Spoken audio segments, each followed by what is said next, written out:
Hello students, welcome है आपका ACS maths class में। माय सेल्फ श्वेता अग्रवाल, आपकी मैथ्स टीचर। और आज हम जिस टॉपिक के बारे में डिस्कशन करना है वो है क्लास 10th की सर्कल चैप्टर की एक्सरसाइज नंबर 10.1। लेकिन उससे पहले हमें थोड़ी सी इंफॉर्मेशन होनी चाहिए कि सर्कल, वैसे तो सर्कल जो चैप्टर है वो हम अपनी हम बहुत छोटी क्लासों से पढ़ते आते हैं। कहा जाए तो 4th क्लास से हम पढ़ते हैं और हमने हर क्लास में सर्कल चैप्टर को पढ़ा होता है, तो हमें बहुत सारे पॉइंट्स क्लियर होते हैं।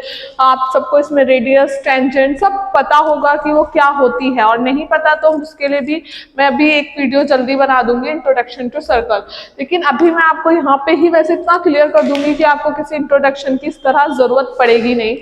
तो उन्होंने सबसे पहले क्वेश्चन में क्या बोला है, लेकिन मैं वीडियो शुरू करने से पहले यही कहूंगी, अगर मेरी वीडियो आपको अच्छी लग रही है तो चैनल को सब्सक्राइब, वीडियो को लाइक जरूर कर दीजिएगा। और बोर्ड एग्जाम आ रहे हैं तो उसकी भी प्रैक्टिस जरूर कीजिए, क्योंकि प्रैक्टिस मेक मैन परफेक्ट, और मैथ्स के लिए ये बात हमेशा कही जाती है। तो प्रैक्टिस तो करनी बहुत जरूरी है, क्योंकि आप कोई भी वीडियो देख लो, कुछ भी कर लो, किसी भी टीचर से पढ़ लो, बट जब तक आप खुद प्रैक्टिस नहीं करेंगे तब तक कुछ भी नहीं होगा। तो सबसे पहले क्वेश्चन नंबर 1 में बोला है how many tangents can be a circle have. वो बोल रहा है एक्सरसाइज नंबर क्लास 10 की एक्सरसाइज नंबर 10.1 में बोल रहा है क्वेश्चन नंबर 1 में how many tangent on a circle have. एक सर्कल में कितने टेंजेंट होते हैं। देखो, अगर हम बात करें सर्कल की तो ये सर्कल हुआ, ठीक है, एक पॉइंट से एक टेंजेंट निकलती है, लेकिन एक टेंजेंट से एक पॉइंट,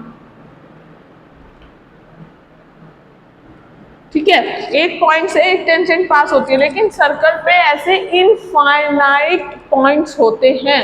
यानी कि अगर हम बात करें यहाँ पॉइंट्स तो यहाँ से एक टेंजेंट पास हो जाएगी, अगर हम बात करें ये पॉइंट तो यहाँ से एक पॉइंट, मतलब इस तरह इनफाइनाइट नंबर ऑफ पॉइंट्स होते हैं। तो फिर हमारे पास हाउ मैनी, तो हम आंसर में लिख सकते हैं इसमें आराम से इनफाइनाइट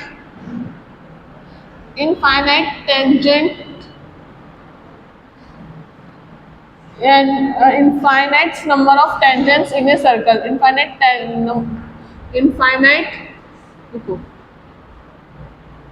number of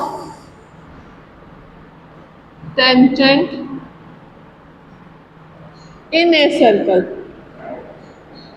एक सर्कल में बहुत सारे टेंजेंट्स हो सकते हैं। क्यों? क्योंकि उसके अंदर बहुत सारे पॉइंट्स हो सकते हैं, इनफाइनाइट पॉइंट्स हो सकते हैं सर्कल में, और हर पॉइंट से एक टेंजेंट पास हो सकती है।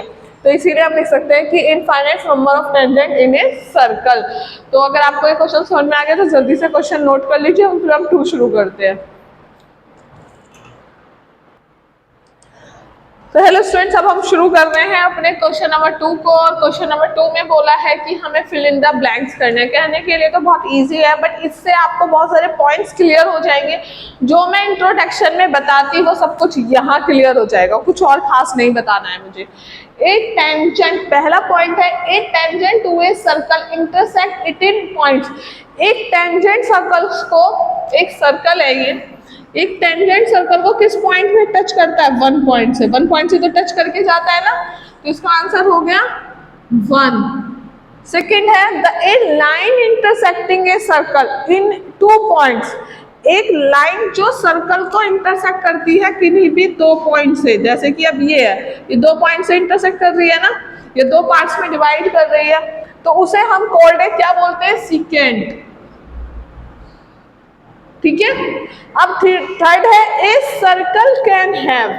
एक सर्कल जो होता है can have parallel tangent at the most. उसके अंदर जो टेंजेंट्स होती हैं वो पैरेलल कितनी लाइन हो सकती हैं? बताओ कितनी हो सकती है? 2। क्यों? मैं बता देती हूँ। अब ये है तो इसके पैरेलल एक हम यही तो खींच सकते हैं। अगर हम थोड़ा सा भी घर लेके जाए तो ये इसके पैरेलल नहीं हुई। अगर हम इसके पैरेलल इसे खींचने की कोशिश करें तो ये इसके पैरेलल नहीं रहेगी। यानी कि अगर हम इसे इसके पैरेलल खींचे तो ये इसके, यानी कि सिर्फ 2 ही, मैक्सिमम 2 ही लाइनें एक दूसरे के टेंजेंट में पैरेलल हो सकती हैं। थर्ड है the common point of a tangent to a circle. यानी कि जो सर्कल और टेंजेंट के बीच का कॉमन पॉइंट होता है उसे क्या कहते हैं? Point of contact. क्या बोलते हैं? Point of contact. तो ये सारे पॉइंट्स कहने के लिए कुछ नहीं है, एक टाइप से ये एक सर्कल चैप्टर का इंट्रोडक्शन ही है। तो आपको इस इंट्रोडक्शन में अगर आपको आ गया है, आपको समझ में आ जाएगा अगर ये पॉइंट्स आपको क्लियर हो गए। ठीक है, अब हम करते हैं क्वेश्चन नंबर 3 को। जल्दी से एक बार नोट कर लीजिए आप इन फिल इन द ब्लैंक्स को। चलिए तो हम शुरू करते हैं अपने क्वेश्चन नंबर 3 को। और क्वेश्चन नंबर हमारे 3 में क्या बोला है, a tangent P Q, a tangent P Q at a point P of a circle of radius 5 centimeter meets a line through the center O at a point of Q so that PQ length इतना, find the length of PQ। अब हमें यहाँ find है, मैं लिखना भूल गई हूँ शायद, इसे कुछ find, ठीक है। उन्होंने बोला है a tangent PQ at a point P, ठीक है, of a circle of radius 5 centimeter line।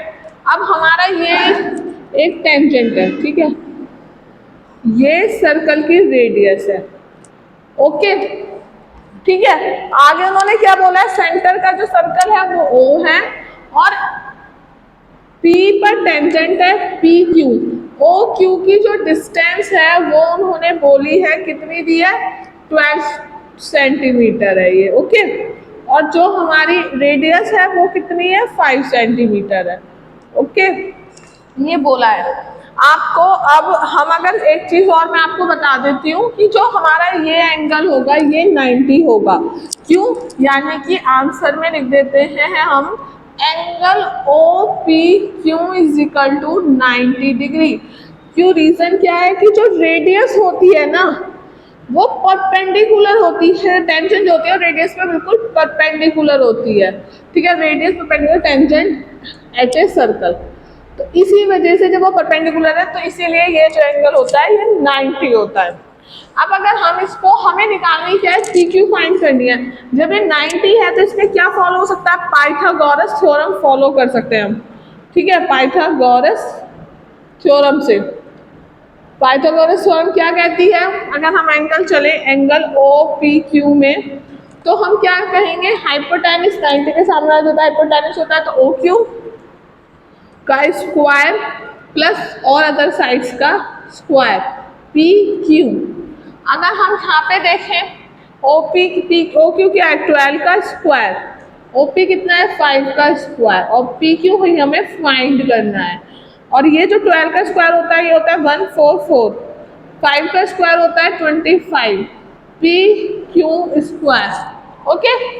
तो अगर हम इसे माइनस कर दें तो ये कितना आ जाएगा, 144 में से 25 को माइनस कर दें तो हमारा क्या निकल कर आ जाएगा, हमारा आ जाएगा 119 is equal to P Q square. इस स्क्वायर को हटाएंगे तो यहाँ चढ़ जाएगा अंडर रूट, ठीक है। और 109 का अंडर रूट ऐसे नॉर्मल सॉल्व नहीं होता, तो हम इसे पॉइंट्स में ना लिख के यही इसका आंसर डी लिख देते हैं। तो आंसर इज डी, इसका डी पॉइंट इसका आंसर है। बहुत ही इजी था, एक और रूल पता चला हमें, ठीक है, उसको हम बहुत जगह फॉलो भी करेंगे। तो अब आप इसे एक बार जल्दी से नोट कर लीजिए, फिर हम क्वेश्चन नंबर 4 को करते हैं और हमारी एक्सरसाइज कंप्लीट हो जाएगी।